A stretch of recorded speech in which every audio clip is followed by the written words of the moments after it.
So hello everyone, let's start with Indian Evidence Act and Bharatiya Saksh Adhiniyam 2023, Lecture 2. So this is the series where we will be covering the similarity and differences between both of the acts. और already एक lecture हो चुका है, ये दूसरा lecture. अब बात करते हैं हम इंडियन एविडेंस एक्ट की और आपका भारतीय साक्ष्य अधिनियम की। ठीक है, यहाँ पे बाइफर्केशन कर देते हैं। पहली चीज, इंडियन एविडेंस एक्ट का जो डेट, हमें नाम, भाई दोनों के नाम डिफरेंट है। दूसरी चीज, हमें एक प्रेसिडेंट के असेंट याद रखते हैं। तीसरी चीज, एनफोर्समेंट डेट याद रखते हैं। चौथी चीज, एनफोर्समेंट डेट के साथ साथ हमें क्या याद रखना है, हमें ये याद रखना है कि यहाँ पे कंसोलिडेट की बात है, प्लस डिफाइन, प्लस अमेंडमेंट की बात करें। करेक्ट, यहाँ पे नेम टोटली डिफरेंट है। दूसरा, प्रेसिडेंट की असेंट। तीसरी चीज, एनफोर्समेंट डेट। ठीक है। फोर्थ हमारे लिए क्या इंपॉर्टेंट हो गया, फोर्थ हमारे लिए इंपॉर्टेंट हो गया कंसोलिडेट की बात कर रहा है, प्लस कंसोलिडेट के साथ साथ ये प्रोवाइड कर रहा है, ठीक है, जनरल रूल्स को। और जो एविडेंस के प्रिंसिपल पे बेस्ड है, और वो क्यों जरूरी है, वो हमारे लिए फेयर ट्रायल के लिए जरूरी है। करेक्ट, यहाँ तक हमने कर लिया है जो कि हमारे डिफरेंसेस थे। एक और चीज जो हमारे लिए अब जरूरी हो गई वो ये कि ये किस पे एप्लीकेबल होता है। पहली चीज, ये होल इंडिया पे एप्लीकेबल होता है। ठीक है। दूसरी बात, ये आपके कोर्ट मार्शल्स पे भी एप्लीकेबल होता है। कोर्ट की जो प्रोसीडिंग्स हैं उन पे भी एप्लीकेबल होता है। कहाँ एप्लीकेबल नहीं होगा, एफिडेविट पे, आर्बिट्रेटर पे, और कोर्ट मार्शल जो आपके army, air force and your navy के, इन पे एप्लीकेबल नहीं होता। यहाँ पे क्या लिखा हुआ है, यहाँ पे बहुत सिंपल तरीके से एक पॉइंट लिखा हुआ है कि आपके कोर्ट के प्रोसीडिंग पे एप्लीकेबल होगा, कोर्ट मार्शल्स पे एप्लीकेबल होगा, और दूसरी चीज क्या है, आपका एफिडेविट और आर्बिट्रेटर यहाँ पे एप्लीकेबल होगा। इसका मतलब यहाँ पे कोर्ट मार्शल्स में तीनों इंक्लूडेड हो सकते हैं। पहली चीज, जजेस की बात करें, मजिस्ट्रेट की बात करें, आपको पता है जब हमारे पास मेट्रोपॉलिटन एरिया होता है तो हमारे पास मेट्रोपॉलिटन एरिया में मेट्रोपॉलिटन मजिस्ट्रेट होते हैं, और जो मेट्रोपॉलिटन एरिया नहीं होते वहां पे हमारे पास जजेस होते हैं। ठीक है। अब यहाँ पे कॉमा लिखा हुआ है छोटा सा, एंड ऑल पर्सन्स, वो सारे ही पर्सन, कॉमा लिखा हुआ है फिर लिखा है except arbitrator, again comma. Arbitrator पे तो अप्लाई नहीं होगी, ये तो हमने पढ़ ही लिया था आगे। ठीक है। Legally authorise to take evidence, अब ये जो लिखा हुआ है ना, legally authorise to take evidence, ये इसको हटा के, ये जो इस वाले बेसिकली जो एक्सेप्ट आर्बिट्रेटर से पहले वाला कॉमा है ना, इसको हटाकर अब अगर हम पढ़ें तो कोर्ट इंक्लूड ऑल जजेस and magistrate and all person legally authorise to take evidence. तो जितने भी जजेस हैं, मजिस्ट्रेट हैं, और वो सारे ही लोग जो कानूनी तौर पे ऑथराइज हैं एविडेंस लेने के लिए, वहां पे जो डेफिनेशन है कोर्ट का, वो अपने आप ही इनको इंक्लूड कर लेगा। ठीक है। तो अब बात करते हैं फैक्ट की। Fact means and include anything, anything यानी कुछ भी। ठीक है, कुछ भी। फिर बात करते हैं स्टेट ऑफ थिंग्स की। अब मान लीजिए कोई थिंग है, उसका बेसिकली स्टेट क्या है। फॉर एग्जाम्पल, एक नॉर्मल सा मेरा फोन है, वो टेबल पे रखा हुआ है, तो टेबल में वो राइट हैंड साइड पे रखा हुआ है, अचानक से वो लेफ्ट हैंड साइड में कैसे आ जाएगा, तो उसका स्टेट चेंज हो गया ना। फिर है रिलेशन ऑफ थिंग, तो एक चीज का दूसरी चीज से जो रिलेशन बन रहा है। फिर capable of being perceived bye senses, आप अपने सेंसेस से उसके बारे में पता लगा पा रहे हो। ठीक है। सेकंड लिखा है mental condition of any person is conscious, कि एक इंसान का जो मेंटल कंडीशन है वो हमारे लिए फैक्ट कहलाएगा। तो अब हमारे पास फैक्ट के दो क्राइटेरिया आ गए। पहला कि एक्सटर्नल, ठीक है, दूसरा आ गया इंटरनल। तो हमारे पास एक्सटर्नल इंटरनल क्राइटेरिया आ गए, और ये एक्सटर्नल इंटरनल क्राइटेरिया भी दो तरीके से बाइफरकेट हुआ। पहला हुआ फिजिकल, ठीक है, दूसरा हुआ साइकोलॉजिकल। और ये भी पॉजिटिव हो सकता है और नेगेटिव हो सकता है। तो अगर देखें तो फैक्ट के बहुत इंटरप्रिटेशन है। एक्सटर्नल भी आता है फैक्ट, इंटरनल फैक्ट्स भी आते हैं। और ये एक्सटर्नल फैक्ट आपके फिजिकल फैक्ट में भी आएंगे कि भाई फिजिकल फैक्ट, इंटरनल फैक्ट, और योर एक्सटर्नल लॉजिकल फैक्ट में भी आपका एक्सटर्नल फैक्ट और इंटरनल फैक्ट मैटर करता है। और इसमें भी देखा जाता है कि जो एक्सटर्नल फैक्ट है वो आपका पॉजिटिव है कि नेगेटिव है। और इसमें भी देखा जाएगा कि अगर आपका इंटरनल फैक्ट है तो वो पॉजिटिव है कि नेगेटिव है। तो इस तरीके से आपके हर फैक्ट के बहुत सारे ग्राफ बनता है, तो एक ट्री ही बनेगा इसका। अब हम बात करेंगे इलस्ट्रेशंस की। तो इलस्ट्रेशंस को आप खुद पढ़ लीजिएगा। देखिए जैसे लिखा हुआ है कि कुछ चीज़ है जो कि अरेंज की गई है सर्टेन ऑर्डर में एक ही जगह पे, तो ये फैक्ट है। किसी आदमी ने कुछ देखा, कुछ सुना, कुछ कहा, तो वो भी फैक्ट है। ठीक है, अभी हम इंडियन एविडेंस एक्ट का ही डेफिनेशन क्लॉज लेकर चल रहे हैं। ठीक है, रेलेवेंट की बात करते हैं। तो एक फैक्ट जो है वो रेलेवेंट हो जाएगा दूसरे फैक्ट के जब वो एक पहले वाले फैक्ट से इस तरीके से कनेक्टेड है कि वो दूसरे का रेफरेंस बता रहा है।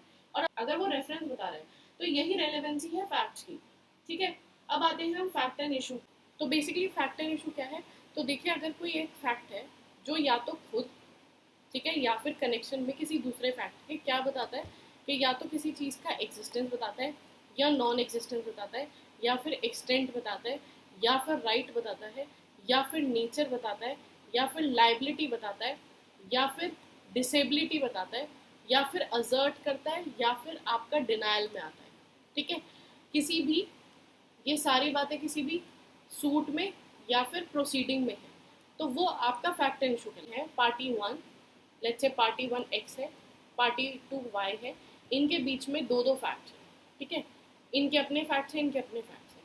तो जिन फैक्ट्स पे इनका एक तरह से कंफ्लिक्ट अराइज है और जिसके लिए ये कोर्ट आए हैं, कोर्ट से ये रिजॉल्व कराना चाहते हैं उस मैटर को, करेक्ट?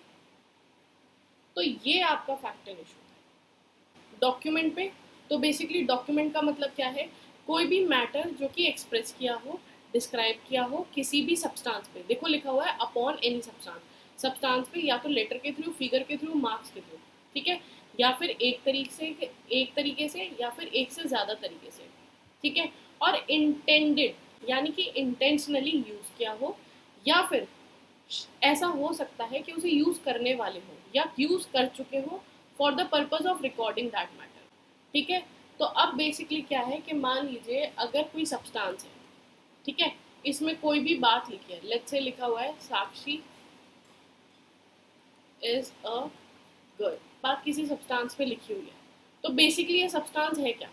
अब मैंने तो इसमें एक बात रिकॉर्ड कर दी है ना, तो ये सब्सटेंस मेरे लिए क्या हो गया? ये सब्सटेंस मेरे लिए डॉक्यूमेंट हो गया। सिंपल। हमारे लिए इलस्ट्रेशन पार्ट में क्या इंपॉर्टेंट है? राइटिंग एज अ डॉक्यूमेंट, ये हमने अभी पढ़ लिया है। वर्ड प्रिंटेड, लिथोग्राफ और फोटोग्राफ आर डॉक्यूमेंट, ये वाला जो इलस्ट्रेशन है ये हमारे लिए इंपॉर्टेंट। मैप और प्लान इज अ डॉक्यूमेंट, ये भी हमें समझ में आता है। And inscription on a metal plate और स्टोन इज अ डॉक्यूमेंट। तो आपका अगर कोई मेटल की प्लेट है, आप प्लेट है किसी कार की, तो ये भी अपने आप में एक डॉक्यूमेंट। आप सब तो लॉयर्स हैं, करेक्ट, या फिर लॉ स्टूडेंट्स हैं। जब आपको आपके लॉ की डिग्री मिल जाएगी और आप एआईबी का एग्जाम क्लियर कर लेंगे, बार काउंसिल में अपना रजिस्ट्रेशन कर लेंगे, तो आप भी तो अपने नाम, मान लो नंबर प्लेट बनवाएंगे ना, तो वो जो आपकी नेम प्लेट भी है, दैट इज इटसेल्फ इज और डॉक्यूमेंट। तो बेसिकली एविडेंस क्या है? एविडेंस जो है वो सारी स्टेटमेंट्स हैं जो कोर्ट ने परमिट कर दिया है, या फिर कोर्ट चाहता है कि वो जो स्टेटमेंट है वो विटनेसेस के थ्रू आए। और ये जितनी भी स्टेटमेंट है जो परमिट की गई है और विटनेसेस के थ्रू आ रही है, ये उस टेन इशू के रिलेशन में आ रही है। और ये जो कोर्ट परमिट भी कर रहा है, ये इंक्वायरी के तहत कर रहा है। और इंक्वायरी आप कहाँ पढ़ते हैं? इंक्वायरी आप पढ़ते हैं सीआरपीसी में। ठीक है, आप बताएंगे सीआरपीसी के कौन से सेक्शन में आप इंक्वायरी के बारे में पढ़ते हैं। And all such statement are called oral evidence. ठीक है, ओरल एविडेंस को हम ऑक्यूलर एविडेंस भी कहते हैं। ठीक है, ओरल एविडेंस को हम ऑक्यूलर एविडेंस भी कहते हैं। All documents include electronic record, सारे डॉक्यूमेंट जो कि इलेक्ट्रॉनिक रिकॉर्ड्स में हैं, प्रोड्यूस किए गए हैं कोर्ट के इंस्पेक्शन के लिए, वो सारे जो डॉक्यूमेंट्स हैं वो कहलाएंगे documentary evidence. Documentary evidence, correct. Two type of evidence as per the Bayer Act. First is the ocular evidence, next is the documentary evidence. याद रखिएगा, इस documentary evidence में documents तो हैं ही, ठीक है, plus we have electronic evidence also. अब हम आ गए हैं proof, disproof, not proof India पे। तो फॉर ऑल द स्टूडेंट में, तो मैं सारे स्टूडेंट्स को समझा दूँ, अगर आपको डेफिनेशन वन गो में नहीं समझ में आ रही तो आप reverse reading of the parent, reading से क्या होता है, आपका इंटरप्रिटेशन बढ़ जाता है और आपको ना और भी चीज़ें समझ में आती है। तो अब जैसे कि इसमें लिखा है fact is said to be prove when after considering the matter before it, तो ये वन गो में नहीं समझ में आएगा, इसको रिवर्स रीडिंग करें तो पहली चीज़ ये है, क्या लिखा हुआ है, a fact is said to be prove, एक फैक्ट को हम प्रूव मानेंगे जब कोर्ट के सामने जब वो आया और कोर्ट ने उसको कंसिडर किया मैटर को, या तो कोर्ट ने पूरे तरीके से उस पर बिलीव कर लिया कि ये एग्जिस्ट करता है, या फिर कंसिडर किया कि मे बी ऐसा हो सकता है। जो एग्जिस्टेंस है, ये जो कंसिडरेशन है कोर्ट का, ये इस प्रोबेबिलिटी पे बेस्ड है कि जो प्रूडेंट मैन है। अब एक चीज याद रखिएगा, लॉ में वी हैव टू टर्म्स या फिर लॉ स्टूडेंट्स, ठीक है, जिनको लॉ का पता है। एक है आपका लेमैन। लेमैन यानी वो लोग जो आम आदमी है, यानी कि मैंगो मैन है, जो बेसिकली जिनको लॉ का पता नहीं है।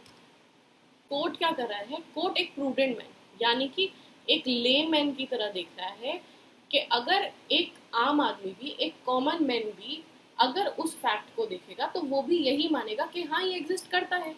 तो कोर्ट क्या करेगा, उसी सर्कमस्टांसेस पे एक सपोजिशन लेके चलेगा कि ये जो फैक्ट है ये एग्जिस्ट करते हैं, ठीक है। इसलिए अब प्रूफ की डेफिनेशन क्या हो गई, अब प्रूफ की डेफिनेशन ये हो गई कि एक फैक्ट को हम प्रूफ तब मानेंगे जब कोर्ट के सामने एक मैटर आता है और कोर्ट उस फैक्ट को बिलीव करता है कि एग्जिस्ट कर रहा है, या फिर इस तरीके से एक प्रोबेबिलिटी लेके चलता है कि अगर जज के अलावा भी एक आम आदमी है और वो भी ये देख के मान लेगा कि ये फैक्ट जो है एग्जिस्ट करता है, तो कोर्ट भी उसी सपोजिशन पे चलेगा, नहीं तो सर्कमस्टांसेस देखेगा पर्टिकुलर केस के। सिंपल। डिस्प्रूव पे एक फैक्ट को डिस्प्रूव हम कब मानेंगे, सेम इसका वाइसा वर्सा। जब कोर्ट के सामने एक मैटर आया और कोर्ट ने बिलीव किया कि ये फैक्ट तो एग्जिस्ट करता ही नहीं है, और अगर एक नॉर्मल इंसान भी है तो वो भी यही मानेगा कि ये एग्जिस्ट ही नहीं करता, कोई प्रोबेबिलिटी नहीं बनती इस फैक्ट के एग्जिस्ट करने की। तो ऐसे सर्कमस्टांसेस में जो कोर्ट है वो यही सपोजिशन, मतलब यही मान के चलेगा कि वो फैक्ट एग्जिस्ट नहीं करता। अब आते हैं नॉट प्रूफ पे। फैक्ट जो ना तो प्रूफ हुआ और ना ही डिसप्रूव हुआ, उसको हमने नॉट प्रूफ कर दिया, ठीक है। तो almost covered proof, disproof and not proof. अब आते हैं इंडिया की डेफिनेशन पे। यहाँ पे सॉरी एक्सक्लूडिंग लिखा हुआ है, तो आपको याद रखना है कि including the state of Jammu and Kashmir है। जैसे कि मैंने पहले भी कहा था कि हम इंडियन एविडेंस एक्ट और भारतीय साक्ष्य अधिनियम को साथ में लेके चलेंगे, ठीक है। इन दोनों को साथ में कवर करेंगे, देखेंगे कि क्या क्या सिमिलैरिटीज हैं और क्या क्या डिफरेंसेस हैं। अब आते हैं सेक्शन 2 पे। सेक्शन 2 क्या कहता है भारतीय साक्ष्य अधिनियम का। पहली चीज है, ये बता रहा है कोर्ट के बारे में। तो 2 में सबसे पहला जो 2A है वो डिफाइन करता है कोर्ट को। अब कोर्ट की डेफिनेशन तो हमने इंडियन एविडेंस एक्ट में भी पढ़ी थी, सेम डेफिनेशन है, इंक्लूडिंग ऑल जजेस and magistrate and all person except arbitrator legally authorised to take evidence, ठीक है। अब हम आते हैं बी में, कंक्लूसिव प्रूफ। तो ये डेफिनेशन है 2B में। इंक्लूसिव प्रूफ की डेफिनेशन हम पहली बार पढ़ रहे हैं, तो याद रखिएगा कि हमारे लिए 2B जो है वो वेरी वेरी इंपॉर्टेंट है, ठीक है। ये भी कंक्लूसिव प्रूफ अब तक हमने इंडियन एविडेंस एक्ट में अगर हमने पढ़ा था तो हम पढ़ेंगे इसको सेक्शन 4 में। 4 में हम कंक्लूसिव प्रूफ को पढ़ेंगे, लेकिन यहाँ पे क्या कर दिया है, डेफिनेशन क्लॉज में ही 2B में डाल दिया है। अब कंक्लूसिव प्रूफ क्या कहता है, when one fact is declared by this अधिनियम to be conclusive proof of another, the court shall on proof of one fact regard the other as proof and shall not allow evidence to be given for the purpose of disproving it। भारतीय साक्ष्य अधिनियम के तहत अगर एक fact को declare कर दिया है कि वो कंक्लूसिव प्रूफ है, मान लीजिए एक फैक्ट, हमारे पास एक फैक्ट है जो कि x है, कंक्लूसिव प्रूफ माना गया है दूसरे फैक्ट के लिए, तो कोर्ट ये मान के चलेगी कि ये जो फैक्ट है ना ये भी प्रूफ हो चुका है और इसको डिसप्रूव नहीं कराएगी। तो बेसिकली अगर हम लेके चले तो कोर्ट ये कहता है कि अगर एक फैक्ट प्रूव हो गया है तो दूसरा फैक्ट भी ऑटोमेटिकली प्रूव हो जाएगा, और ये जो कनेक्शन है ना ये पत्थर की लकीर है जिसको कोर्ट जो है डिसप्रूव नहीं करेगा। कंक्लूसिव प्रूफ जरूरी हो गया। अब हमने सेक्शन 2C में आते हैं, ठीक है। 2C में क्या हुआ है, डिसप्रूव दे रहा है। डिसप्रूव की जो डेफिनेशन है वो बिल्कुल इंडियन एविडेंस एक्ट के तहत ही दे रखी है, ठीक है। तो इसमें हमारे लिए कोई हार्ड एंड फास्ट रूल है नहीं। अब आते हैं 2D पे। D फॉर डॉक्यूमेंट, जो कि हमने पहले भी पढ़ा था इंडियन एविडेंस एक्ट में, सेम ही चीज़ लिखी हुई है, एनी मैटर एक्सप्रेस और describe otherwise recorded by substance लिखी हुई है कि एनी मैटर एक चीज़ है जो हमारे लिए बहुत ज़रूरी है, वो ये कि and include electronic and digital records, ठीक है। तो हमारे लिए ये वाली लाइन इंपॉर्टेंट है कि आज हमने क्या कवर किया है, हमने इंडियन एविडेंस एक्ट के सेक्शन 1 से लेके 3 तक कवर कर लिया है, और भारतीय साक्ष्य अधिनियम के सेक्शन 2 पे है। करेक्ट।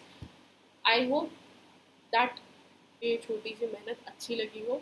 अगर आपको अच्छी लगी है तो प्लीज़ लाइक करें, शेयर करें, कमेंट करें, एंड प्लीज़ सब्सक्राइब कर दीजिए, क्योंकि ये मेरा एक इनिशिएशन है इंडियन एविडेंस एक्ट एंड भारतीय साक्ष्य अधिनियम को लेकर।